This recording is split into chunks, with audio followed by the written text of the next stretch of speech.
काजल और मुस्कान दोनों ही देवरानी और जेठानी थीं। काजल नौकरी करती थी और मुस्कान घर संभालती थी। उनका परिवार बहुत बड़ा था, सास ससुर और उन दोनों के बच्चे, कुल मिलाकर घर में 10 लोग थे। और आज कई सालों बाद उनकी बुआ सास अपने भाई के पास रहने आई थी। सुबह उठते ही बुआ जी ने देखा काजल जल्दी जल्दी अपने काम निपटा रही थी। मुस्कान ने सबका नाश्ता बना दिया, जिस नाश्ते को काजल ने सबको परोस दिया। इसके बाद काजल ने खुद अपना टिफिन पैक किया और जॉब पर चली गई। मुस्कान ने फिर दोपहर का खाना बनाया और थोड़ी देर बैठ गई अपनी सास और बुआ सास के पास। बुआ सास से रहा नहीं गया और मुस्कान से बोली कि छोटी बहू, तेरी जेठानी काजल तुझ पर बड़ा हुक्म चलाती है। सुबह से देख रही हूँ रसोई घर में तू ही लगी हुई है और वो महारानी दिखावा करने के लिए सबको नाश्ता परोस रही थी जैसे उसी ने बनाया हो। ये सुनते ही मुस्कान ने अपनी बुआ सास की तरफ देखा और बड़ी प्यार से कहा, नहीं ऐसी कोई बात नहीं है बुआ जी, काजल बहुत ही अच्छी है। बुआ बोली, तू बहुत भोली है मुस्कान, पर मैं सब समझती हूँ, इतनी बूढ़ी मैं ऐसे ही नहीं हुई। मुस्कान से अब रहा नहीं गया और वो बोली कि बुआ जी, आपको काजल दीदी का बाकी सबको नाश्ता परोसना दिखा, मगर आपको ये नहीं पता कि उन्होंने मुझे डांट कर सबसे पहले नाश्ता करवाया, फिर चाय पिलाई, और वो रोज ही मुझे सबसे पहले ही नाश्ता करवा देती हैं, वरना सबका नाश्ता बनाते तो मैं नाश्ता ही न कर पाऊँ। वो मेरा कितना ख्याल रखती हैं। दीदी सुबह जल्दी उठकर मंदिर की सफाई करके फूल सजाकर रखती हैं और वो मुझे खुद से 1 घंटा लेट उठने को कहती हैं, क्योंकि मुझे उठते ही नहाकर सीधा रसोई में ही जाना पड़ता है। शाम को ऑफिस से आते वक्त दीदी बाजार से सब्जियां भी लेकर आती हैं, क्योंकि हमारे हस्बैंड रात को लेट हो जाते हैं। और काजल दीदी ने सासू माँ को बाजार जाने के लिए मना किया है, क्योंकि मांझी अब 60 साल से ऊपर की हो चुकी हैं, कहीं बाजार जाते समय उन्हें तकलीफ न हो जाए। वैसे भी उन्हें घुटनों की परेशानी है और जब मांझी को घूमने का मन होता है तो काजल दीदी छुट्टी करके खुद उनको घुमाने लेकर जाती है। और हाँ बुआ जी, काजल दीदी रोज शाम को आकर खाना बनाने में मेरी खूब मदद करती हैं, चाहे वो कितनी भी थकी हुई हों। वो मेरी जेठानी जरूर हैं, मगर वो मुझे अपनी छोटी बहन ही मानती हैं और मैं उन्हें बड़ी बहन मानती हूँ। ये सब सुनते ही बुआ चुप हो गई, शायद उसकी चुगली मुस्कान के आगे फेल हो चुकी थी।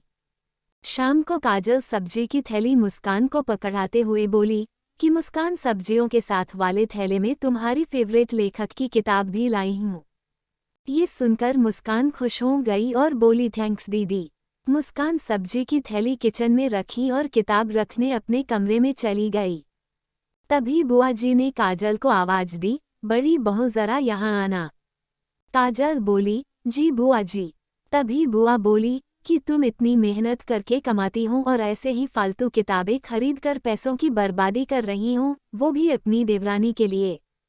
वो तो वैसे भी घर में करती ही क्या है, तुम दिन भर मेहनत करती हो और वो घर पर आराम करती हैं। इस बात पर काजल मुस्कुराई और बोली, क्या बुआ जी आराम? और मुस्कान, उसे तो कह कहकर आराम करवाना पड़ता है, सुबह से बेचारी लगी ही रहती हैं। किचन में सबकी अलग अलग पसंद, मेरे और उसके मिलाकर 4 बच्चों का टिफिन, सब वो ही करती हैं, फिर भी उसके चेहरे पर हमेशा एक सुंदर सी मुस्कान ही रहती हैं। सुबह की चाय पीने का भी समय नहीं रहता उसे, और जब दोपहर बच्चे आते हैं फिर उनका खाना, उनकी पढ़ाई सब वही देखती हैं।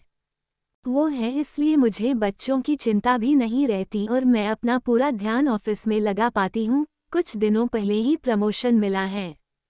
मम्मी पापा की दवाई कब खत्म हुई और कब लाना है, ये सब वही ध्यान रखती हैं। घर पर भी कभी कौन सा रिश्तेदार आता है, उनकी सेवा भी वही करती हैं। और बुआ जी, घर पर रहकर घर और बच्चे संभालना कोई छोटी बात नहीं। मेहमानों की भी आवभगत मुस्कान बिना किसी शिकायत के करती हैं। उसे तो बस पढ़ने का ही शौक है, फिर क्या मैं अपनी छोटी बहन की छोटी सी इच्छा भी पूरी नहीं करूंगी? अगर उसकी इच्छा मैं पूरी नहीं करूंगी तो कौन करेगा? अब तो बुआ की पूरी तरह से ही बोलती बंद हो चुकी थी। फिर काजल भी अपने कमरे में चली गई। ये सारी बातें काजल की सास पीछे खड़ी हुई सुन रही थी। वो बुआ के पास आकर बोली कि जीजी, ये दोनों देवरानी जेठानी जरूर हैं, मगर इनका प्रेम 2 सगी बहनों से भी ज्यादा बढ़कर है। ये दोनों ही एक दूसरे का अधूरापन पूरा करती हैं। मेरे घर की मजबूत नींव है ये दोनों। पहले मैं भी एक बुरी सास थी और हमेशा ही मैं इनको लड़ाने की ही सोचती थी, लेकिन इनके प्रेम के आगे मैं भी पिघल गई और वैसे भी इनको लड़वा कर नुकसान तो हमारे ही घर का है न, इसलिए मैं भी इनके ही प्रेम में मिल चुकी हूँ। लेकिन ये बातें काजल और मुस्कान की बुआ सास को समझ नहीं आई और वो मुंह घुमाकर अपने कमरे में चली गई, क्योंकि वो तो इनको लड़वाने ही आई थी, लेकिन काजल और मुस्कान जैसी बहुओं के बीच दरार पैदा करना बिल्कुल नामुमकिन था।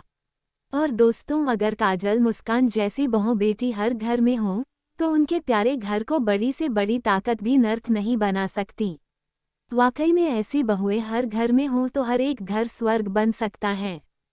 इस कहानी से आपको क्या सीख मिली है कमेंट में ज़रूर बताएं और कहानी आपको पसंद आई है तो लाइक करें, दोस्तों में शेयर करें। वीडियो को पूरा देखने के लिए आपका धन्यवाद। चैनल को सब्सक्राइब करें ऐसे ही और